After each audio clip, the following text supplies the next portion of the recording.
Hi, I'm Zibby Owens, and you're listening to Moms Don't Have Time to Read Books.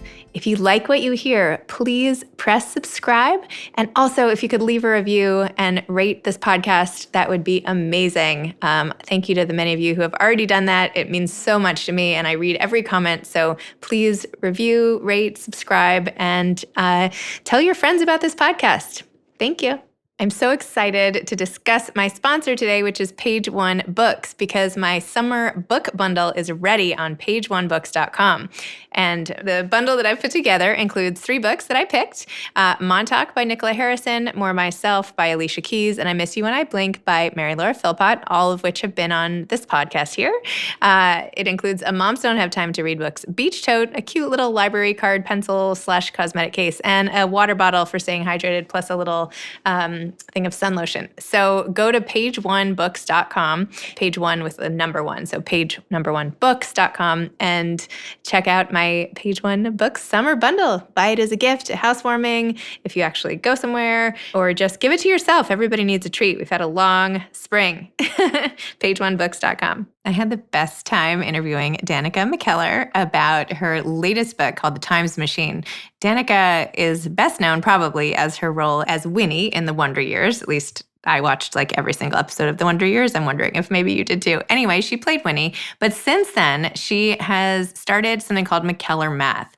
And it's beyond impressive. She found her own math theorem, spoke before the Congressional Committee in 2007 about why kids' math scores are far behind those in other countries and how we should really start in middle school targeting kids for math. She wrote all these different books. This is actually her 10th math book. She wrote Math Doesn't Suck, and she wrote Kiss My Math, Hot X Algebra Exposed, Girls Get Curves, Geometry Takes Shape. She's written children's books, 10 different books for every age of the spectrum. She's a summa cum laude graduate of UCLA with a degree in math, and also still an actress. She was on The West Wing. She was on Project MC Squared, which my daughter loves. So she's just a total rock star and has dedicated her free time when she's not homeschooling her son or being an actress to writing math books to make math cool and teach kids everything they need to know. So thank you to Danica for coming on the show, for inventing McKellar Math, and helping so many kids and families really get through the stress of learning math together. So I hope you enjoy our episode. I had the best time talking to her. Welcome, Danica. Thank you so much for coming on Moms Don't Have Time to Read Books. Oh, thank you for having me. It's my pleasure. It's true. It is true. I'm a right? mom.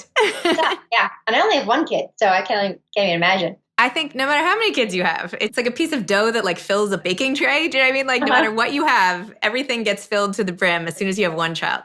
Yes. Well, I probably also because I homeschool my 1 child, so that's more time consuming. Yeah, actually, I wanted to talk about that now that like I spent a few months sort of homeschooling with the pandemic. How did you decide to homeschool? And I want to talk obviously about your books, but how did you decide to homeschool your son? Yeah, I had already been writing math books at that point, so I already had a really solid understanding of what I thought needed to get taught in math, but that was like aside the point.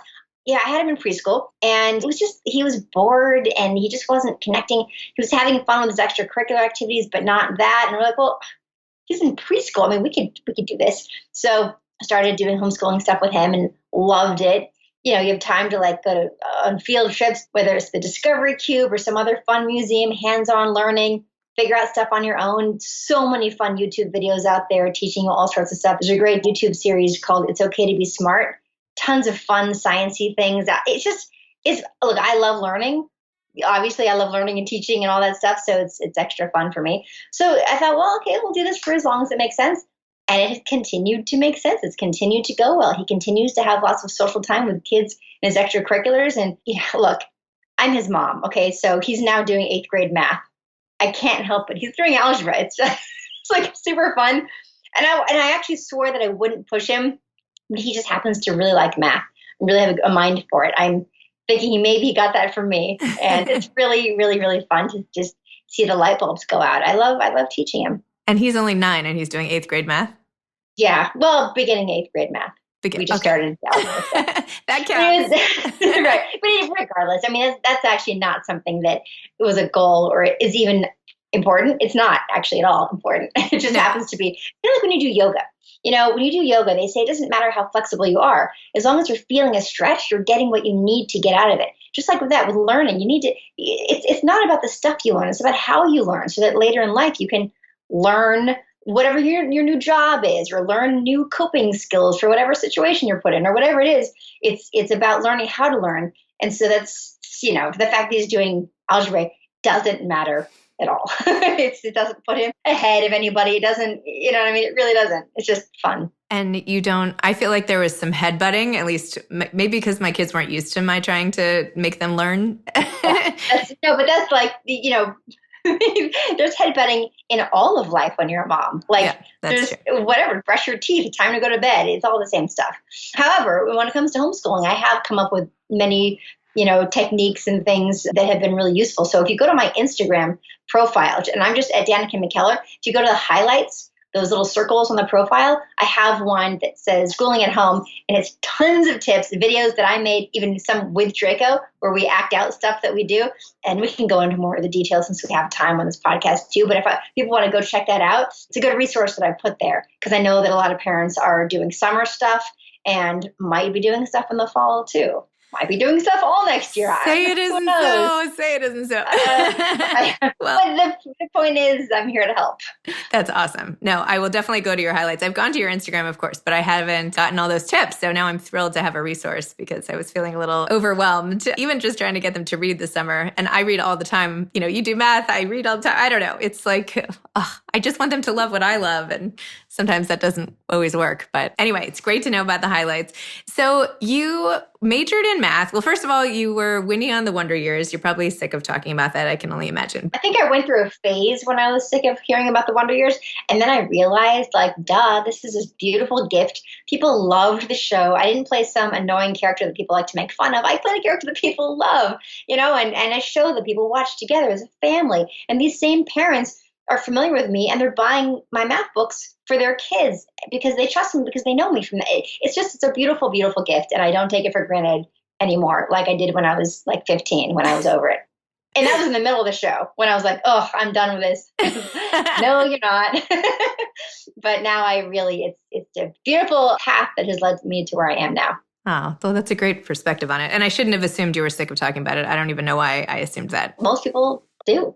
And I understand why. I mean, it's been 30 years. I was actually, as I was preparing for this, I was like, I should show my kids the Wonder Years. Like, I never think to go back and play older shows for them. Instead, they're like, Netflix, whatever. I don't know. But now I'm going to go. Well, this is perfect. It's a perfect age spread. So the Wonder Years is, I believe, on Hulu, but they don't have the original music. However, you can get the DVDs. And the DVDs are full, they have the right theme song for the show, which they don't have on Hulu. And they have the right music for all the background Motown hits. They're very expensive. And it actually took almost 25 years. I think it did take 25 years for the show to end up on DVD, because nobody wanted to fork out the money to pay the upfront licensing fees for all these amazing Motown hits they really are a character in the show. The music is a character in the show. So finally somebody decided to do it, and now it's available. Amazing. So, yeah. I don't even have a DVD player anymore. Do you have a DVD player? Yeah.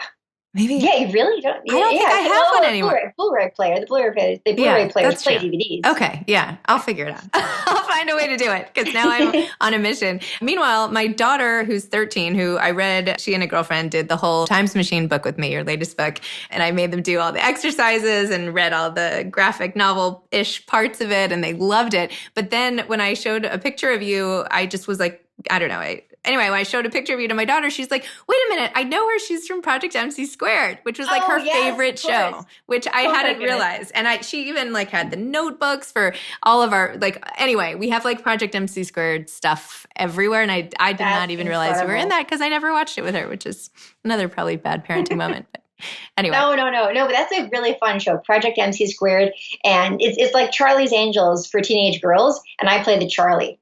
So I'm the one who gives them their missions. Girls, your mission today is the prince is in trouble. You must save him, whatever it is. And they use science and math, but mostly science and logical problem-solving skills to solve crimes. And it's really fun. They're super glamorous, but they also really love being smart. And I think one of the mottos of the show is smart is the new cool. So I love that. It's actually right in line with the books that I wrote for her age, in fact. I don't know if So if she's 13, then Kiss My Math would be the right book for her. I went online. I have all your books are on the way. Every one of them, not the baby, although I have younger kids too. So I got them the 10 Magic Butterflies. And yeah, I was like, Kiss My Curves or something. I was like, look at all these awesome covers. Yeah. Right, Kiss My Math. Kiss My Math. Kiss My Math is the pre-algebra one. It's Kiss My Math, showing pre-algebra who's boss. And then the girls get curves, geometry takes shape. That's the high school geometry book. But yeah, Fast Time, Math Time is also a really fun one for your little ones. I don't know if you saw that one. I did. They're a little old, but that's perfect for some nieces and nephews and stuff. How old? I don't even know how old are your kids. I have twins who are 13, boy and girl. Gosh. And then I have an almost 7-year-old. Next week she'll be 7, and a 5.5-year-old boy. Oh yeah, so they're little. That's Well, so the 5-year-old, 10 Magic Butterflies, and then the almost 7-year-old will be Do Not Open This Math Book. So you have like cornered the market on all these books. Yes, I need to get. I got that one.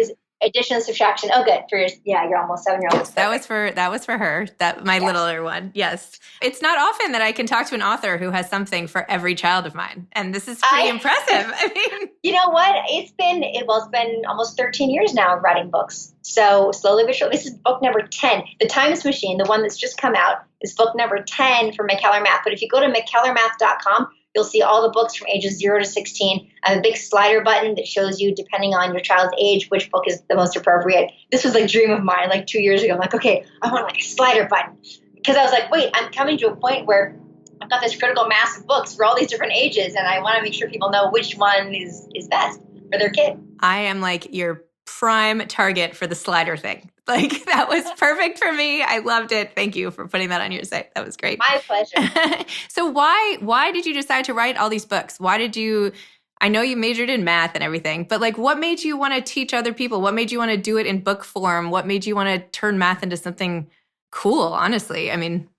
Well, so back in the year 2000, which is 20 years ago now, I was asked to speak in front of a subcommittee of Congress about the importance of women in mathematics. And since we're on a podcast and I can tell you the whole story, they were actually trying to get me it was a commission that was formed to try to get more money for women in college. So like stipends and things and scholarships. And I did, and they sent me this 100-page report of all the numbers, all the documents and all the studies and the graphs and showing all the issues.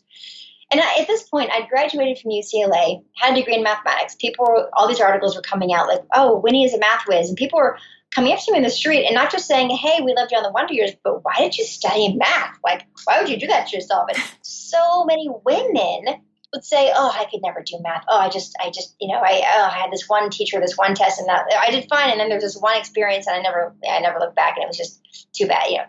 I couldn't do it from then on. And I saw all this failure and defeat. And then when I spoke in front of Congress and studied this report, it became crystal clear that middle school is the time when most young girls start to lose confidence in math. Not their grades. They're doing just fine, but they lose their confidence. And that's the beginning of the end. Because when you lose your confidence, you're telling yourself a story. We all tell ourselves stories, the story of our own life. We repeat it many, many times, and then we find evidence to fulfill that story, whatever it is, and that's how people get stuck. Well, this is one of those things where people get stuck, and whether it's because they are afraid of not being popular because they think that if they're smart, then they won't, they'll be intimidating to their friends, they'll lose their friends, or if they see all of the archetypes of the nerdy math student, oh, I don't want to be nerdy. And, when you're in middle school, that's the time when math gets more complicated, and also when your hormones are just rushing around and you're confused and you're trying to figure out who you are. So I was just studying all this stuff about it. I go to Congress and I give I have 4 minutes to give my speech. And my speech was, by college, it's too late. Inadvertently helping them to fail this request for more money. I was like, it's too late by then. Middle school is the time. You want to put more money into middle school, give teachers better incentives in middle school. Let's hire some more, you get what you paid for. If you want really quality teachers, you got to pay a little bit more, right? So I'm like, well, that's the logic. Let's focus the extra money there. So I got so into this and was so obsessed with understanding what happens at that age. And just a few years later, I had a publicist say, hey, you should write a book for girls in math. I'm like, oh, I don't know. But it started percolating. And then an article came out about me in the New York Times, front page of the science section of the New York Times. This was 2005. I'll never forget it. And it talked about, it said, because I'd written a math, I helped to co-author a theorem, to prove a new theorem in college. And it said, Wonder Year, it was like, actress become a superstar in math between series. So at that point, I was on the West Wing again. So I was on the Wonder Years, then I wrote this theorem, and then I was on the West Wing. And so this article was like, in between series, Danica McKellar becomes a superstar in math. And after that came out, a couple different book agents reached out to my manager and said, hey, would she like to write a book? We think she's an author of some sort.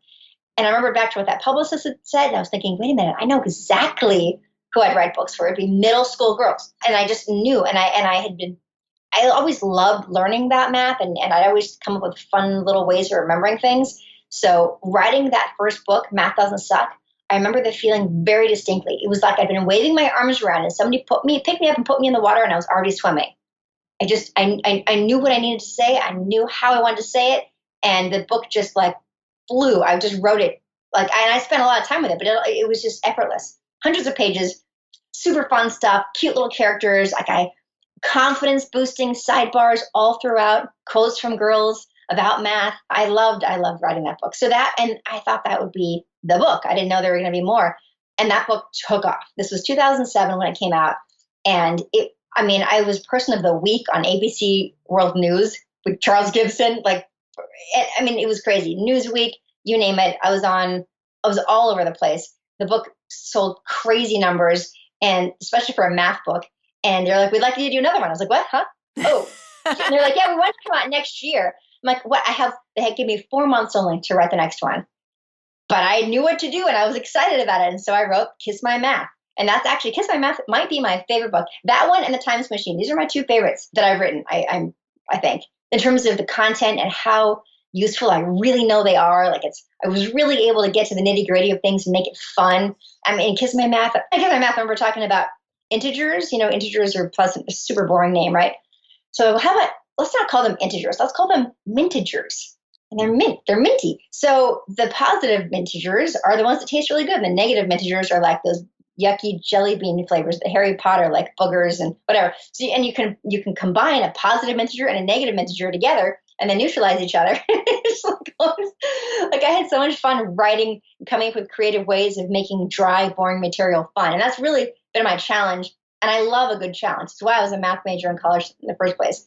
I love this looks nearly impossible. It's I think I'd be a good candidate for, I double dog dare you. If I see something looks really hard, that makes it interesting. So anyway, I've just had so much fun channeling all of this into these books to really be a helpful resource. And this is for years now. And then when Common Core came out a few years back, and all the parents were like, oh my gosh, what is this? That's when I started writing Do Not Open This Math book.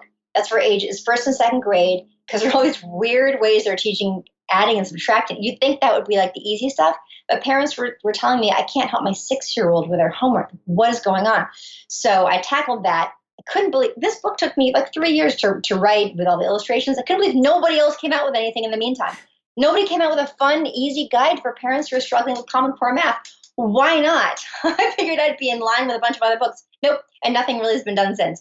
So anyway, if you are struggling with your 6 or 7-year-old with their weird addition and subtraction techniques, Do Not Open This Math book is the one that I wrote for that. And in the back of it, there is a new math translation guide for grown-ups.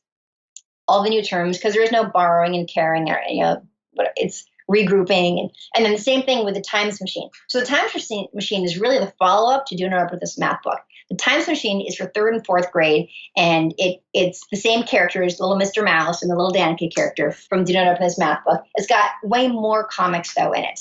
So because it's the Times Machine and we are time traveling after all, teaching multiplication and division with cartoons and comics, graphic novel stuff, like you said, we have to time travel. Totally. So we see the dinosaurs, we meet Jane Goodall briefly.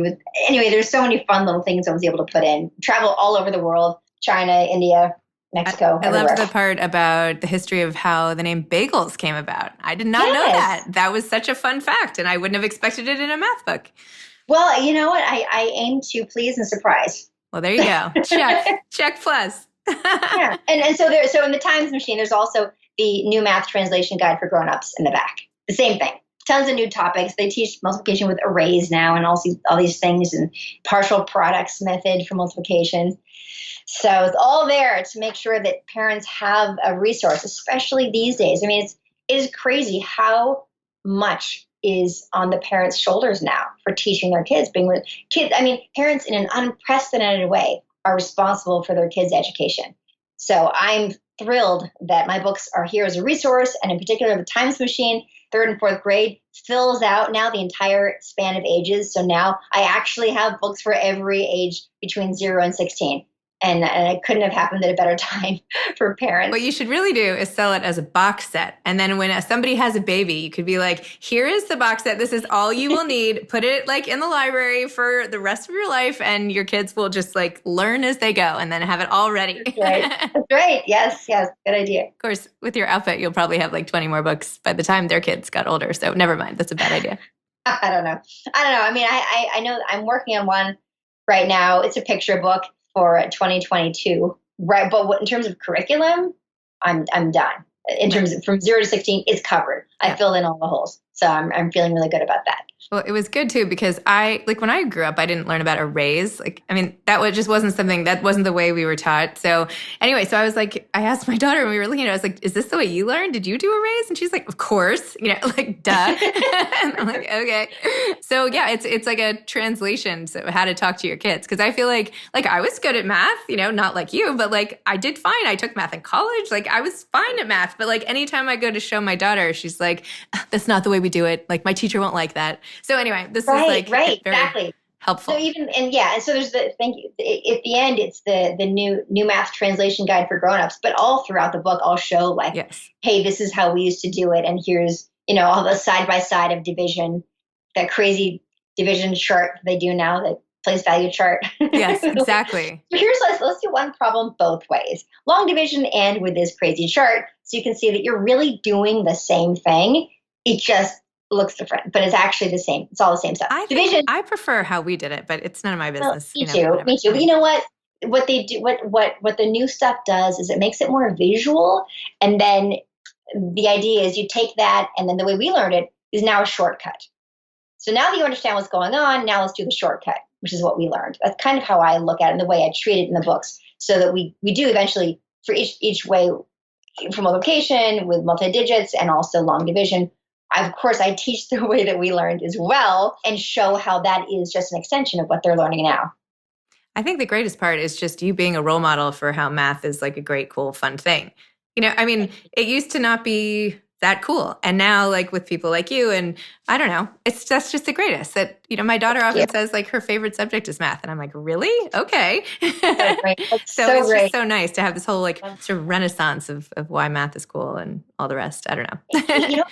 Math, yes, is very useful in life with finances. We want to raise generations of kids who are not afraid of the APR on their credit card statement, who understand what their mortgage contract means and all the rest of it. If you have kids who are afraid of math, they'll turn into adults who avoid numbers. And that's just not good, because who doesn't avoid numbers? The banks, credit card companies. They don't avoid them. They know what's going on, and they will rip you off. So there's a very practical reason for being comfortable with numbers and not having them be the enemy, but having them be your friend and your ally. But also just doing problem solving in any form. And math is a great way to exercise that part of your brain. It sharpens your mind. It sharpens your ability to solve any kind of problem, even something that has nothing to do with math or science. You become more logical. You can see, well, what was I assuming here? What are the actual facts? And what's an emotional response that I'm having versus what's actually real, which we could all use these days with the news. And that kind of skill set and that kind of confidence that comes from feeling smart, that comes from saying, like, maybe I don't love math, but I can totally do it. Like, that's what I want to make sure kids have. If they turn out that they love math, wonderful, fantastic. Maybe that's their passion, and they would have been afraid of it before. Maybe they want to pursue becoming a doctor, and that requires calculus in college. So now they're not afraid of that. It's not going to get in their way. But really, I just want them to have that confidence that comes from feeling smart and capable, and that stuff like that's not going to get in the way of their dreams. It's amazing. I feel like now I have to go do some math just to like figure out a way to manage my emotional responses to situations. If that's all I have to do, I would save a lot of money in other pursuits that have tried to get me to calm down. So Hey, I have a whole list of books for you. Are you going to write a book for grown-ups or no? I mean, the thing is, look, there are a bunch of products I could make, but I'm most interested in making products that I think are really needed. Yeah. Because I'm an actress too. I'm busy making movies and stuff. I know, although you're not so these busy. days. But I'm homeschooling my son, and writing books is really it's a labor of love. It's not my main thing, even though it's something that I'm so passionate about, and I'm thrilled to be able to do it. But I don't want to just make books for books' sake. Like I don't want to just make products just because I could, or just because you know what I mean. I Yes. want to only create things that are actually filling a need. And so I don't know. It'll really depend on if I feel there's a need for something. And there probably will be. Is there a need for parents? They say that, but I'm not sure they actually are going to crack open the book. I think they're going to look at the book they got for their kids and work through it together. And that's my instinct about it. Could I make some fun little stocking stuffer book for, like the joy of X, right? Is math. But, sure, I could do it. Yeah, there's kitschy things I could do, but I just don't know that I want to do that. You know what I mean? Yeah. I mean, the only finite resource we have is our time, right? You have to like pick and choose, and yeah. But also, I don't want to like dilute my brand. Oh yeah, she'll just do anything with math in it. No. The stuff that I do is for real helpful, for real inspirational, for real. So if something hits me like, oh my gosh, I know the thing I need to do for adults, then I do it. But for now, adults have enough to do. Like you said, moms don't have time to read. Yeah. I mean, come on. Let's get the resources that are going to help save time for parents. Yes. Save time. That would be great. Easier for their kids. Yes. And yes. Let's all say it together. Save time. Yeah, exactly. Save time. Do you have any advice for aspiring authors? Oh, gosh. Well, kind of what I was just talking about. Make sure there's a need for it. If you want to write something, make sure you're filling some sort of need, and make sure it's something you're actually really passionate about, because there's the whole writing a book thing, but then beyond that, you have to sell the book. You got to be ready to talk about this book a lot for years and figure out ways of getting people to hear what you're saying. So that's the big part of it. First, you have to write a book that's where you're super proud of it and it's actually really quality. And then you have to take that part for granted. Now it's time to sell it. Now it's time to put it out there. What my literary agent has told me when I've asked her, hey, I've got a friend who wants to be an author. She says, look, first thing is, in this day and age, you have to have a social media presence. So whatever it is you want to write about, you have to become that expert for your followers and gain a following. So you got to give away a lot of stuff for free. So while you're writing your book, write little tidbits. Spread it around. Find other people in your community, other writers, people who write the same kind of books that you do, and retweet their stuff. Praise them, applaud them, get them, and give out free information for whatever it is. And then hopefully you'll have a big enough following so that when you finish your book, you can go out and find a literary agent who's interested in representing you because you have a following. Or you could just make your own theorem, or like you. And then there is the self-publishing route. Of course, you can do that. But even if you do that, you still need to have a following so people will buy your book. So very true. Excellent advice. Amazing. Awesome. Well, thank you so much. Thanks for all this advice. Thanks for the books that will be, arriving at my doorstep any minute to fill every gap in math for every child in my home. So we'll be reading your words for a while. Thank you. Well, thank you so much for having me on this. The full title is The Times Machine, Learn Multiplication and Division Like Yesterday, because of course the time travel involved. I'm so proud of it. It is so fun. The comics are great. Wonderful illustrator, Jose Massey. She did an amazing job. The nuances and the characters' faces, the humor, because there's tons of humor throughout the book, as you've seen. I'm so proud of it, and I'm really excited to hear back from parents about it. Oh, well, it was great, and I'm so glad I could get a little advance peek by a day or two. Yeah. So it's fantastic. Congratulations on your book. Thank you so much. All right. Well, take care. Thank you. You too. Okay, bye-bye. Thanks for listening to Moms Don't Have Time to Read Books. Please don't forget, subscribe, rate, and review this on iTunes. Tell your friends about it. Spread the word. Thanks so much for listening. I really appreciate it. Thanks so much to Page One Books for sponsoring today's episode. I hope you'll all check out my summer beach bundle at pageonebooks.com. Thanks so much to Steve and Ryan at Texture Sound for the sound editing. And thank you to Morning Moon Productions for providing this fantastic intro and outro music. Thanks for listening. You can always email me at zibby@zibbyowens.com.